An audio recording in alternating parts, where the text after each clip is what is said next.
আচ্ছা তুমি থাকো, আমি গিয়ে কথা বলে বিয়েটা ভেঙে দিয়ে আসি। এভাবে আর কতদিন ফারিয়া?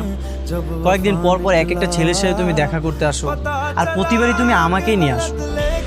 তো আমি কি করবো বলো? বাসা থেকে বিয়ে ঠিক করলে আমার তো কিছু করার নেই। আর আমি তো গিয়ে তাদের সাথে রাস্তা রাস্তায় বিয়ে বসতেছি না, তোমাকে বিয়ে করবো বলে আমি তাদের সাথে বিয়েগুলো ভেঙে দিচ্ছি। তাই বলে প্রতিবার তাদের সাথে দেখা করতে তোমার ভালো লাগে? তুমি বাসায় বাবা মাকে নিষেধ করতে পারো না? আমার কিছু করার নেই।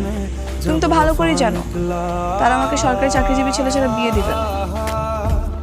আচ্ছা ঠিক আছে, যাও, বেশি সময় নিও না, তাড়াতাড়ি চলে এসো। আচ্ছা ঠিক আছে, তুমি ওয়েট করো। হ্যাঁ